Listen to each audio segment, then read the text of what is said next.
Friends, ಎಲ್ಲರಿಗೂ ನಮಸ್ಕಾರ. ರೇಖಾ ಅಡುಗೆ ಚಾನಲ್ಗೆ ಸ್ವಾಗತ.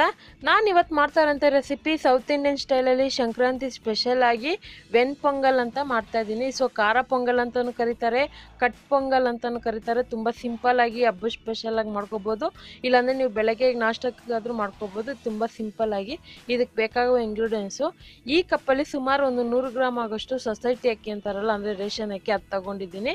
ಅದನ್ನು ಚೆನ್ನಾಗಿ ವಾಶ್ ಮಾಡಿ ಒಂದು ಅರ್ಧ ಗಂಟೆ ನೆನೆಯಕ್ಕೆ ಇಟ್ಕೊಂಡಿದ್ದೀನಿ. ನೀವು ಬೇಕಂದ್ರೆ ಒಂದು 1/4 ಗಂಟೆ ಕೂಡ ನೆನೆ ಹಾಕ್ಬೋದು. ಮತ್ತು ನಿಮಗೆ ಸೊಸೈಟಿ ಅಕ್ಕಿ ಇಲ್ಲಾಂದರೆ ಸೋನಾ ಮಸೂರಿ ಅಕ್ಕಿ ಕೂಡ ಯೂಸ್ ಮಾಡ್ಕೋಬೋದು. ಇಲ್ಲಿ ಈ ಕಪ್ಪಲ್ಲಿ ಸುಮಾರು ಅಕ್ಕಿ ಎಷ್ಟು ತೊಗೊತೀರೋ ಹೆಸರುಬೇಳೆನೂ ಅಷ್ಟೇ ತೊಗೋಬೇಕು. ಇದನ್ನು ಲೈಟಾಗಿ ಫ್ರೈ ಮಾಡಿ ಇಟ್ಕೊಂಡಿದ್ದೀನಿ. ನೋಡ್ತಾ ಇರ್ಬೋದು, ಸ್ವಲ್ಪ ಗೋಲ್ಡನ್ ಕಲರ್ ಬಂದಿದೆ. ಈಗ ಜೀರಿಗೆ 1 ಟೇಬಲ್ ಸ್ಪೂನ್ ತೊಗೊಂಡಿದ್ದೀನಿ, ಮೆಣಸು 1 ಟೇಬಲ್ ಸ್ಪೂನ್ ತೊಗೊಂಡಿದ್ದೀನಿ, ಒಂದು 10 ಗೋಡಂಬಿನ ಕಟ್ ಮಾಡಿ ಇಟ್ಕೊಂಡಿದ್ದೀನಿ, 1 ಇಂಚ್ ಶುಂಠಿ ಕಟ್ ಮಾಡಿ ಇಟ್ಕೊಂಡಿದ್ದೀನಿ, ಒಂದು ಚಿಕ್ಕ ಸೈಜ್ ಹಸಿರು ಮೆಣಸಿನ್ಕಾಯಿ, 5 ಹಸಿರು ಮೆಣಸಿನ್ಕಾಯಿ ಕಟ್ ಮಾಡಿ ಇಟ್ಕೊಂಡಿದ್ದೀನಿ, ಮತ್ತು ಒಗ್ಗರಣೆಗೆ ಆಗೋಷ್ಟು ಕರಿಬೇವು, ಒಂದು 1/4 ಕಪ್ ಆಗೋಷ್ಟು ತುಪ್ಪ, ಒಂದು 3 ಟೇಬಲ್ ಸ್ಪೂನು ತೆಂಗಿನಕಾಯಿ ತುರಿದಿಟ್ಕೊಂಡಿದ್ದೀನಿ ಹಸಿದು, ಒಂದು 1/4 ಟೀ ಸ್ಪೂನ್ ಇಂಗು, ರುಚಿಗೆ ತಕ್ಕಷ್ಟು ಉಪ್ಪು. ಈಗ ಹೇಗೆ ಮಾಡೋದಂತ ನೋಡ್ಕೊಬರೋಣ ಬನ್ನಿ. ಈಗ ಈ ಅಕ್ಕಿನೂ ಹೆಸರುಬೇಳೆ ಏನಿದೆ ಅದನ್ನು ಚೆನ್ನಾಗಿ ವಾಶ್ ಮಾಡಿ ಇಟ್ಕೊಂಡಿದ್ದೀನಿ. ಸೊ ಅಕ್ಕಿನ ನೆನೆ ಹಾಕಿದ್ರೆ ತುಂಬ ಸಾಫ್ಟಾಗಿ ತಿನ್ನೋಕ್ಕೆ ಚೆನ್ನಾಗಿರುತ್ತೆ. ನೀವು ಟೈಮ್ ಇಲ್ಲ ಅಂದರೆ ಒಂದು 10 ನಿಮಿಷ ಆದರೂ ನೆನೆ ಹಾಕಿ.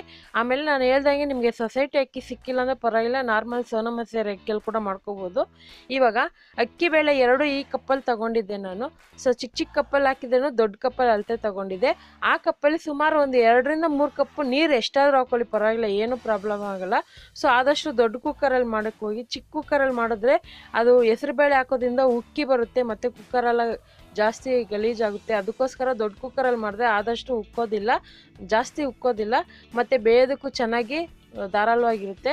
ಈಗ ಇದನ್ನು ಮೀಡಿಯಮ್ ಫ್ಲೇಮ್ ಇಟ್ಕೊಂಡು ನಾನು ಮುಚ್ಚಳ ಮುಚ್ಚಿ ಮಿನಿಮಮ್ ಒಂದು 3 ವಿಸಿಲ್ ಕೂಗಿಸ್ಕೊತೀನಿ. ಅದಾದಮೇಲೆ ಫುಲ್ಲು ಗ್ಯಾಸ್ ರಿಲೀಸ್ ಆಗಬೇಕು. ಒಂದು 15 ನಿಮಿಷ ಆಗುತ್ತೆ. ಈಗ ನೋಡ್ತಾ ಇರ್ಬೋದು, ಇವಾಗ ಒಂದು 15 ನಿಮಿಷ ಆಗಿದೆ. ಒಂದು 3 ರಿಂದ 4 ವಿಸಿಲ್ ಬಿಡಿ ಸಾಕು, ತುಂಬ ಸಾಫ್ಟಾಗಿ ಚೆನ್ನಾಗಿ ಬೆಂದಿರುತ್ತೆ. ನೋಡ್ತಾ ಇರ್ಬೋದು ಎಷ್ಟು ಚೆನ್ನಾಗಿ ಬೆಂದಿದೆ. ಸೊ ಆದಷ್ಟು ಹೆಸರುಬೇಳೆ ಎಷ್ಟು ತೊಗೊತೀರೋ ಅಕ್ಕಿನೂ ಅಷ್ಟೇ ತೊಗೊಳ್ಳಿ. ಮಿನಿಮಮ್ ಏನಿಲ್ಲ ಅಂದರೆ ಒಂದು 3 ಜನಕ್ಕೆ ಆಗೋಷ್ಟು ನಾನು ಮಾಡೋದು ತೋರಿಸ್ತಾ ಇದ್ದೀನಿ. ಇವಾಗ ಅದನ್ನು ಪಕ್ಕಕ್ಕೆ ಇಟ್ಕೊಂಡು ಒಗ್ಗರಣೆ ಮಾಡ್ಕೊಳ್ಳೋಣ. ಒಂದು ಕಡಾಯಿಗೆ ತುಪ್ಪ ಹಾಕ್ಕೊತಾ ಇದ್ದೀನಿ. ಸೊ ವೆನ್ ಪೊಂಗಲ್ ಅಂದರೆ ಬೆಣ್ಣೆ ಅಂದರೆ ತುಪ್ಪ ಅಂತಲೇ ಅರ್ಥ. ಸೊ ಅದಕ್ಕಾಗಿ ತುಪ್ಪ ಜಾಸ್ತಿನೇ ಹಾಕ್ಕೊಳ್ಳಿ. ಪೊಂಗಲ್ಗೆ ತುಪ್ಪ ಎಷ್ಟು ಹಾಕ್ತೀರೋ ಅಷ್ಟು ಟೇಸ್ಟ್ ಚೆನ್ನಾಗಿರುತ್ತೆ.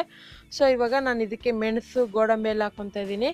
ಇದೆಲ್ಲ ಹುರ್ಕೊಂಡು ಇದಕ್ಕೆ ಜೀರಿಗೆ ಹಾಕ್ಕೊತಾ ಇದ್ದೀನಿ. ಜೀರಿಗೆ ಕೂಡ ಜಾಸ್ತಿ ಹಾಕ್ಕೊಳ್ಳಿ. ಹಿಂಗು ಹಾಕ್ತಾಯಿದ್ದೀನಿ. ಹಿಂಗು ನಿಮ್ಗೆ ಇಷ್ಟ ಇದ್ದರೆ ಹಾಕ್ಕೊಳ್ಳಿ, ಇಲ್ಲಾಂದರೆ ಸ್ಕಿಪ್ ಮಾಡ್ಕೋಬೋದು. ಈ ರೆಸಿಪಿನ ನೀವು ಮಕ್ಕಳಿಗೆ ಬೆಳಗ್ಗೆ ಬ್ರೇಕ್ಫಾಸ್ಟ್ ಕೂಡ ಮಾಡಿಕೊಡ್ಬೋದು. ಸೊ ಇವಾಗ ನಾನು ಶುಂಠಿನೂ ಹಸಿರು ಮೆಣಸಿನ್ಕಾಯಿ ಹಾಕ್ಕೊತಾ ಇದ್ದೀನಿ. ಖಾರಕ್ಕೆ ನೋಡಿ ಹಾಕ್ಕೊಳ್ಳಿ ಹಸಿರು ಮೆಣಸಿನ್ಕಾಯಿ. ಕೆಲವ್ರು ಮಕ್ಕಳು ಕೊಡೋದಾದರೆ ಹಸಿರು ಮೆಣಸಿನ್ಕಾಯಿ ಸ್ಕಿಪ್ ಮಾಡ್ಕೋಬೋದು. ಅಂದರೆ ಈ ಪೊಂಗಲ್ನ ನೀವು 3 ವರ್ಷ ಮಕ್ಕಳು ಕೂಡ ನೀವು ಊಟ ಮಾಡಿಸ್ಬೋದು. ಸೊ ಅದರಲ್ಲೂ ಡಯಟ್ ಇರೋರ್ಗಂತೂ ಈ ಥರ ಒಂದು ರೆಸಿಪಿ ಬೆಳಗ್ಗೆ ಬ್ರೇಕ್ಫಾಸ್ಟ್ಗೆ ತುಂಬ ಚೆನ್ನಾಗಿರುತ್ತೆ. ಇವಾಗ ಆಲ್ಮೋಸ್ಟ್ ಒಗ್ಗರಣೆ ಎಲ್ಲ ಆಗಿದೆ. ಕೊನೆಯಲ್ಲಿ ತೆಂಗಿನಕಾಯಿ ಹಾಕ್ಕೊತಾ ಇದ್ದೀನಿ. ಹಾಕ್ಕೊಂಡಿದ್ದನ್ನು ಸ್ಟವ್ ಆಫ್ ಮಾಡ್ಕೊತೀನಿ. ತೆಂಗಿನಕಾಯಿನ ಉರಿಯೋಕ್ಕೇನು ಹೋಗಬೇಡಿ. ಹಾಗೆ ಹಾಕ್ಬಿಟ್ಟು ಇದಕ್ಕೆ ನೀರು ಹಾಕ್ಕೊತಾ ಇದ್ದೀನಿ. ಒಗ್ಗರಣೆಗೆ ಹಾಕ್ಕೊಂಡು ಒಂದು ಸರಿ ಮಿಕ್ಸ್ ಮಾಡಿಕೊಂಡು ಇದನ್ನು ಡೈರೆಕ್ಟಾಗಿ ಕುಕ್ಕರ್ಗೆ ಹಾಕ್ಕೊತೀನಿ.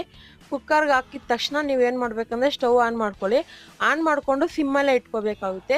ಸಿಮ್ಮಲ್ಲೇ ಇಟ್ಕೊಂಡು ಈ ಒಗ್ಗರಣೆನೆಲ್ಲ ಚೆನ್ನಾಗಿ ಮಿಕ್ಸ್ ಮಾಡಿ ಅದನ್ನು ಚೆನ್ನಾಗಿ ಒಗ್ಗರಣೆ ಎಲ್ಲ ಆ ರೈಸ್ಗೆ ಹೆಸರುಬೇಳೆಗೆಲ್ಲ ಇಟ್ಕೋಬೇಕು. ಮಿನಿಮಮ್ ಏನಿಲ್ಲ ಅಂದ್ರೆ ಒಂದು 3 ರಿಂದ 4 ನಿಮಿಷ ಸಿಮ್ಮಲ್ಲೇ ಬಿಡಬೇಕು. ಆವಾಗ ಒಳ್ಳೆ ಘಮ ಬರುತ್ತೆ. ಮತ್ತು ನೋಡಿ ಉಪ್ಪು ಹಾಕ್ಕೊತಾ ಇದ್ದೀನಿ. ಸೊ ಬೇಯಕ್ಕೂ ಒಂಚೂರು ಹಾಕಿದೆ, ಇವಾಗ ಒಂದು ಸ್ವಲ್ಪ ಉಪ್ಪು ಹಾಕ್ಕೊತಾ ಇದ್ದೀನಿ. ಮತ್ತು ಇದಕ್ಕೂ ಇನ್ನೂ ಸ್ವಲ್ಪ ತುಪ್ಪ ಹಾಕ್ಕೊತೀನಿ ನಾನು. ಆಲ್ಮೋಸ್ಟ್ ಖಾರ ಪೊಂಗಲ್, ಸ್ವೀಟ್ ಪೊಂಗಲ್ ಎಲ್ಲ ಹಬ್ಬ ಸ್ಪೆಷಲ್ ರೆಸಿಪಿಗಳೆಲ್ಲ ನಾನು ಅಪ್ಲೋಡ್ ಮಾಡಿದ್ದೀನಿ.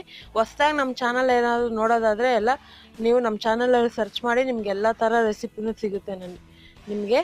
ಇವಾಗ ನೋಡ್ತಾ ಇರ್ಬೋದು, ತುಪ್ಪ ಎಲ್ಲ ಮಿಕ್ಸ್ ಮಾಡಿದ ಮೇಲೆ ಒಂದು 3 ರಿಂದ 4 ನಿಮಿಷ ಸಿಮ್ಮಲ್ಲೇ ಬಿಡ್ತೀನಿ. ನೋಡಿ ಈ ಥರ ಬಬಲ್ಸ್ ಥರ ಬರ್ತಾಯಿದೆ. ಈ ಥರ ಬಂದಾಗ ನೀವು ಸ್ಟವ್ ಆಫ್ ಮಾಡ್ಕೊಳ್ಳಿ. ನೋಡಿ ಇವಾಗ ಸರ್ವ್ ಮಾಡ್ಕೊಂಡಿದ್ದೀನಿ. ಈ ವೆನ್ ಪೊಂಗಲ್ ಜೊತೆಗೆ ನೀವು ಮೊಸರಲ್ಲಾದರೂ ತಿನ್ಬೋದು, ಇಲ್ಲಾಂದರೆ ನಾರ್ಮಲ್ ಕಾಯಿ ಚಟ್ನಿ ಜೊತೆಗಾದರೂ ತಿನ್ಬೋದು. ಬಿಸಿ ಬಿಸಿಗೆ ಹಾಗೆ ಕೂಡ ತಿನ್ಬೋದು. ನೋಡೋದ್ರಲ್ಲ ಇವತ್ತಿನ ರೆಸಿಪಿ ಇಷ್ಟೇ. ಎಷ್ಟು ಸಿಂಪಲ್ಲಾಗಿ ಪೊಂಗಲ್ ಮಾಡೋದು ಗೊತ್ತಾಯ್ತಲ್ಲ. ಖಂಡಿತ ಇವತ್ತಿನ ರೆಸಿಪಿ ನಿಮಗೆಲ್ಲ ಇಷ್ಟ ಆಗಿದ್ರೆ ನೀವು ಕೂಡ ಈ ರೆಸಿಪಿನ ಇವತ್ತೇ ಟ್ರೈ ಮಾಡಿ ಹೇಗಿದೆ ಅಂತ ನಿಮ್ಮ ಅನಿಸಿಕೆನ ಕಮೆಂಟ್ ಮೂಲಕ ತಿಳಿಸಿ. ಮತ್ತಷ್ಟು ಈಸಿ ರೆಸಿಪಿಗೋಸ್ಕರ ರೇಖಾ ಅಡುಗೆ ಚಾನಲ್ನ ಸಬ್ಸ್ಕ್ರೈಬ್ ಮಾಡಿ, ಶೇರ್ ಮಾಡಿ, ಲೈಕ್ ಮಾಡಿ. ಈ ವಿಡಿಯೋ ನೋಡೋದಕ್ಕಾಗಿ ಎಲ್ಲರಿಗೂ ಧನ್ಯವಾದಗಳು.